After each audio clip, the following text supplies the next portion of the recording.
Hard work results in fruitfulness. Today, Professor Author Mrs. Suman Chabra will elaborate on hard work. This will be presented in Professor Chabra's weekly feature called Aspects of Hinduism. मेरे सभी दर्शकों को मेरा प्यार भरा नमस्कार। आज का विषय है पुरुषार्थ, हार्ड वर्क। लहरों से डरकर नौका पार नहीं होती, प्रयत्न करने वालों की कभी हार नहीं होती। वार्तालाप करते हुए प्रायः लोगों से ये कहते हुए सुनती हूँ कि हमने इस जीवन में विशेष रूप से कुछ नहीं कर पाए, हमें कहीं से भी उल्लेखनीय उन्नति नहीं मिली। उसका मुख्य कारण ये है कि हमने पुरुषार्थ को जीवन का अंग नहीं बनाया। बहुत बार इंसान इस भ्रम में रहता है कि हम दूसरों पर आश्रित हैं, हमारी कोई सहायता करेगा तभी हम जीवन में अग्रसर हो सकते हैं, तभी हम जीवन में उन्नति के पथ पर चल सकते हैं। हम किसी की सहयोग और सहायता के बिना कुछ भी करने योग्य नहीं हैं। दूसरी ओर हम ये भी सोचते हैं कि हमारे जीवन में कठिनाइयाँ और रुकावटें आती ही रहती हैं, इसलिए हमें आगे बढ़ने का अवसर ही नहीं मिलता। किंतु यदि आप गंभीरता से विचार करेंगे तो आप ये मेरी बात मान लेंगे कि संसार में सभी उन्नतिशील व्यक्तियों को कई परिस्थितियों के अनुसार मुश्किलों का, कठिनाइयों का सामना करना पड़ा था। यदि जीवन में आपत्तियां ही ना आएं, उन कंकड़ों से भरे पथरीले रास्तों से ना निकलें तो हरियाली तक पहुंचा ही नहीं जा सकता और जीवन जीने का उत्साह नीरस और उद्देश्यहीन हो जाएगा।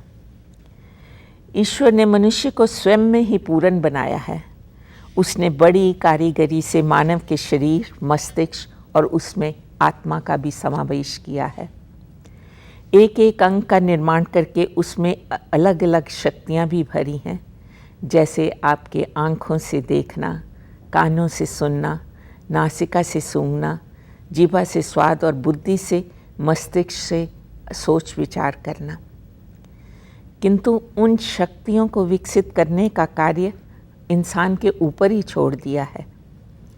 मानव में अद्भुत मानसिक, नैतिक और आध्यात्मिक शक्तियाँ भरी हुई हैं। इन शक्तियों की भिन्न भिन्न दिशाएं हैं। हम जिस ओर चाहें, जिधर चाहें उधर ही मार्ग पकड़ सकते हैं। जो व्यक्ति साहस से, धैर्य से, परिश्रम से जिस ओर चलता है, उसी क्षेत्र में अपने विचार बल से उन्नति भी करता है। नन्ही सी चींटी भी जब दाना लेकर चलती है, चढ़ती दीवारों पर 100 बार फिसलती है।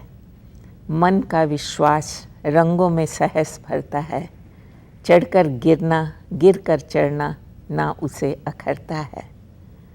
परंतु मानव अपने अंदर की शक्ति को पहचानने में क्यों असमर्थ रहता है और इस अभाव की भावना में एक टूटे हुए पत्ते की तरह इधर उधर बिना किसी उद्देश्य के भटकता रहता है।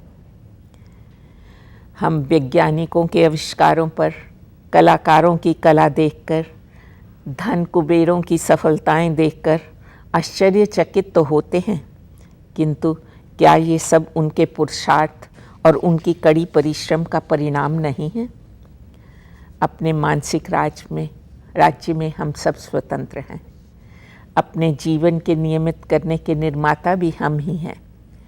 यदि हम अपनी आत्मा की छिपी हुई शक्ति को नहीं निखारते तो अपना ही जीवन उत्साहहीन कर लेते हैं।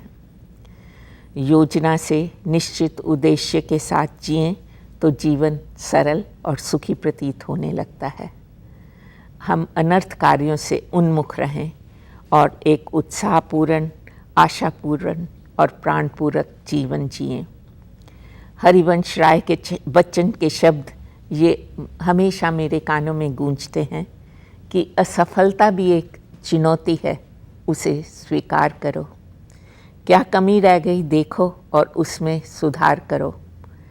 जब तक न सफल हो नींद चैन को त्यागो तुम, संघर्षों का मैदान छोड़ मत भागो तुम। कुछ किए बिना इंसान की जय जयकार नहीं होती, पुरुषार्थ करने वालों की कभी हार नहीं होती। सभी दर्शकों को ये चिंतन करने के लिए कहूँगी कि आप पुरुषार्थ और परिश्रम से अपने जीवन को सरल और सुखी बनाएं।